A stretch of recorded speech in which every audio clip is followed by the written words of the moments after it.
ETF index mutual funds నేర్చుకుని stock మార్కెట్లో రాణించాలనుకుంటున్నారా? వెంటనే ఈ నెంబర్కి కాల్ చేయండి. నమస్తే, వెల్కమ్ టు సుమన్ టీవీ. నేను మీ సంజయ్. రీసెంట్గా సుప్రీంకోర్టు ఒక జడ్జ్మెంట్ పాస్ చేయడం జరిగింది. ఫ్యామిలీ వివాదాల్లో సెక్షన్ 498A క్రూరత్వం బాగా దుర్వినియోగం జరుగుతుందని చెప్పేసి ఒక రూల్ని అయితే పాస్ చేయడం జరిగింది. రాష్ట్రంలో ప్రతి జిల్లాల్లోని ఫ్యామిలీ వెల్ఫేర్ కమిటీస్ని ఏర్పాటు చేయాలని చెప్పేసి ఒక జారీని అయితే జారీ చేయడం జరిగింది. అసలు ఈ ఫ్యామిలీ వెల్ఫేర్ కమిటీస్ ఎలా ఉపయోగపడతాయి, అసలు 498లో ఎలాంటి మార్పులు చేయడం జరిగింది, ఇలాంటి విషయాలన్నీ తెలియజేయడానికి ఈరోజు మనతో పాటు ఉన్నారు సుప్రీంకోర్టు అడ్వకేట్ పోతిరెడ్డి కృష్ణకాంత్ గారు. సార్తో మాట్లాడి కొన్ని విషయాలు తెలుసుకుంటాం. నమస్తే సార్. నమస్తే సార్, ఏంటి FWCs, అసలు ఈ ఫ్యామిలీ వెల్ఫేర్ కమిటీస్ అంటే ఏంటి, ఇవి ఎలా పనిచేస్తాయి, అసలు 498 సెక్షన్లో ఎలాంటి మార్పులు చేయడం జరిగింది సుప్రీంకోర్టు? సంజయ్ గారు, ఇది లేటెస్ట్ ఈ సుప్రీంకోర్టు జడ్జ్మెంట్ ఏదైతే మనం చూసుకున్నామో జూలైలో వెలువడింది, ఇది ఒక ల్యాండ్ మార్క్ జడ్జ్మెంట్ కింద మనం పరిగణించవచ్చు. ఎందుకంటే ముఖ్యంగా ఈ 498 కేసెస్లో మనం చూసుకుంటే ఈ మధ్యకాలంలో ఈ ఫాల్స్ కేసెస్ ఎక్కువైపోయినాయి. అంటే ఒకప్పుడు ఏదైతే 498 case exclusively for women oriented section కింద దాన్ని పరిగణించి దాన్ని కేవలం ఉమెన్ ని ఒక డొమెస్టిక్ వైలెన్స్, గృహహింస నుంచి వాళ్ళని కాపాడటానికి ఈ 498A సెక్షన్ అనేది సపరేట్గా కాన్స్టిట్యూట్ చేయడం జరిగింది. కానీ ఇవాళ రోజు బాధాకరమైన విషయం ఏంటంటే అదే 498Aని కొందరు ఉమెన్, అందరు అనట్లేదు, కొందరు మహిళలు భర్తల్ని బాధ పెడతానికి, భర్త యొక్క కుటుంబాన్ని బాధ పెట్టి వాళ్ళ మీద పగా ప్రతీకారం తీర్చుకోవడానికి రివర్స్ లో ఫాల్స్ కేసెస్ పెడుతున్న ఉదంతాలు ఎక్కువైనాయి.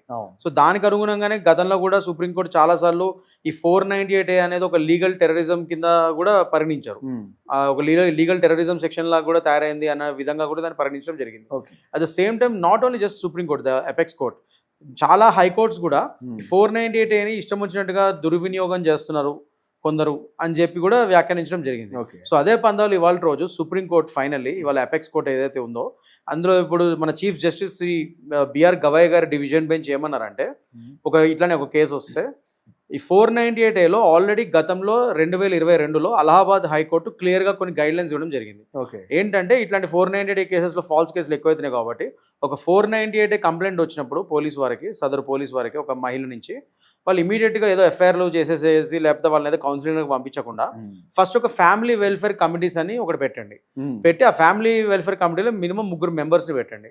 ఒక యంగ్ అడ్వకేట్ని కానీ ఆ కమిటీ మెంబర్స్ లో ఒక యంగ్ అడ్వకేట్, ఒక రినౌండ్ ఒక ఫేమస్ సోషల్ వర్కర్, అట్లనే ఒక రిటైర్డ్ జడ్జి గారు కానీ, ఇలాంటి 3 మెంబర్స్ ని పెట్టి ఒక కమిటీ లాగా పెట్టి ఒక 2 నెలలు టైం, వెంటనే కంప్లైంట్ రాగానే అదేదో రిజిస్టర్ చేసి వాళ్ళని ఏదో చేసేయకుండా ఒక 2 నెలలు టైం ఇచ్చి కూల్ ఆఫ్ పీరియడ్ లాగా ఆ భార్యాభర్తలకి ఆ 2 నెలల టైంలో ఈ 3 మెంబర్స్ ఉన్న కమిటీ, ఫ్యామిలీ వెల్ఫేర్ కమిటీ, ఆ ఇద్దరు వ్యక్తుల్ని, భార్యాభర్తల్ని ప్లస్ వాళ్ళ కుటుంబీకుల్ని, మినిమం ఇటువైపున అటువైపున ఒక మినిమం 4, మాక్సిమం 4 వరకు కూడా రావచ్చు, వాళ్ళ తల్లిదండ్రులు ఎవరైనా కానీ వీళ్ళతో పాటు రావచ్చు.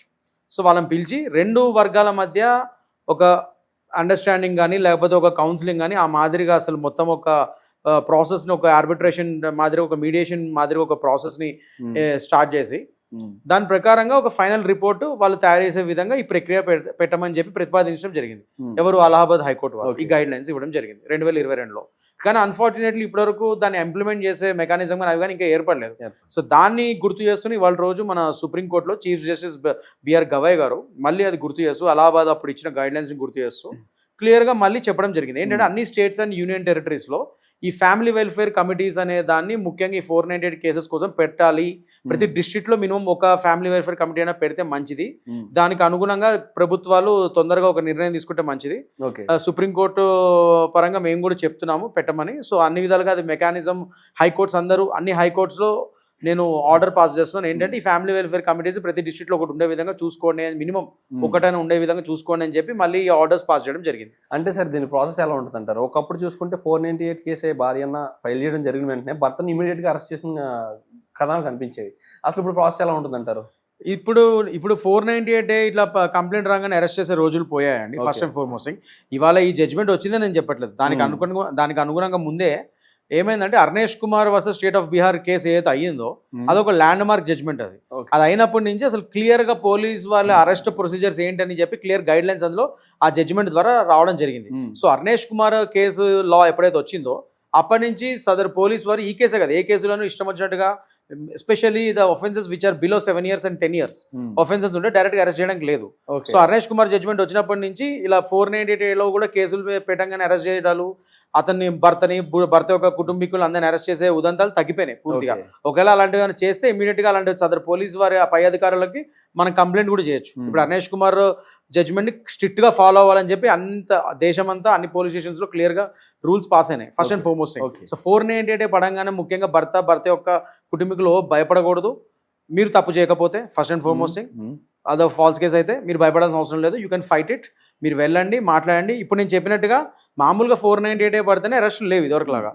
పోలీస్ వారు పిలుస్తారు, కంప్లైంట్ పరంగా ఇద్దరిని పార్టీస్ని పిలుస్తారు, భరోసా సెంటర్కి పంపిస్తారు, ఇద్దరికి కౌన్సిలింగ్ ఇప్పిస్తారు కపుల్కి. దాని తర్వాత ఒక ప్రాథమిక దర్యాప్తు చేసి దాని ప్రకారంగా వాళ్ళు ఎఫ్ఐఆర్ చేయాలో నిర్ణయిస్తారు. ఓకే.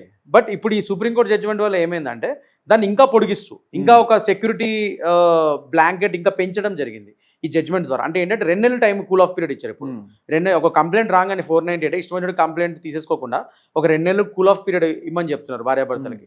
ఆ 2 నెలల కూల్ ఆఫ్ పీరియడ్లో ఈ లోపల ఫ్యామిలీ వెల్ఫేర్ కమిటీకి, ఈ 3 సభ్యులు ఉన్న ఫ్యామిలీ వెల్ఫేర్ కమిటీకి ఈ కేసుని ఫార్వర్డ్ చేసి అక్కడ వాళ్ళ ద్వారా వీళ్ళకి మీడియేషన్ చేపించి ఒక ఫైనల్ రిపోర్టు ఆ ఫ్యామిలీ వెల్ఫేర్ కమిటీ సదరు మెజిస్ట్రేట్ గారికి కానీ, జ్యుడిషియల్ జడ్జి గారికి కానీ, ఫ్యామిలీ జడ్జి గారికి కానీ, నాట్ ఫ్యామిలీ జడ్జ్ మెజిస్ట్రేట్ గారికి కానీ ఇది ఇవ్వడం జరుగుతుంది, లేకపోతే పోలీస్ వాళ్ళకి ఇవ్వడం జరుగుతుంది report. So based on that report అది కంప్లైంట్ నెక్స్ట్ ఎఫ్ఐఆర్ చేయాలా వద్దనేది వీళ్ళు నిర్ణయం తీసుకుంటారు, మెజిస్ట్రేట్ వారు కానీ ఐఓ గారు కానీ. సో దాని పరంగా ఇది వెళ్తుంది. సో దానివల్ల ఏమవుతుందంటే మీకు డ్యూ డిలిజెన్స్ ఒక పక్క స్క్రూటినీ అయ్యి ఇష్టం వచ్చినట్టుగా ఈ ఫాల్స్ కేసులు పెట్టే 498 ఫాల్స్ కేసులు పెట్టేవి తగ్గి నిజంగా జెన్యున్గా గృహహింసకి గురైన ఆడవాళ్ళ కేసులు మాత్రమే ముందుకెళ్లే విధంగా ఒక ప్రక్రియగా మంచి శుభపరిణామం అని నేను అనుకుంటున్నాను. Absolutely sir. అయితే ఈ జడ్జ్మెంట్ తోటి తప్పుడు కేసులు కట్టే భార్యల నుంచి బాధితులు అంటే భర్త బాధితులు తప్పించుకున్నట్టే అంటారా? ఒక విధంగా అనుకోవచ్చండి. కానీ జడ్జ్మెంట్ అవలంబించే ప్రక్రియ కూడా తొందరగా స్టార్ట్ అవ్వాలండి. ఇప్పుడు సుప్రీంకోర్టు వారు ద ఆనరబుల్ సుప్రీంకోర్టు వారు జడ్జ్మెంట్ ఇచ్చారు, అన్ని హైకోర్ట్స్ లో అది చెప్పడం జరిగింది, అది అవలంబించమని ఇమీడియట్ గా.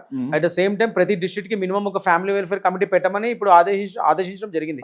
కానీ అది పెట్టే ప్రక్రియ అండ్ మెకానిజం త్వరగా స్టార్ట్ అయితే అప్పుడు మీరు అనుకుంటున్నట్టు నేను అనుకుంటున్నట్టు ఇలాంటి ఫాల్స్ కేసెస్ తగ్గే ఛాన్సెస్ తక్కువ ఉంటాయి, ఫాల్స్ కేసెస్ పెట్టే ఛాన్సెస్ తక్కువ ఉంటాయి.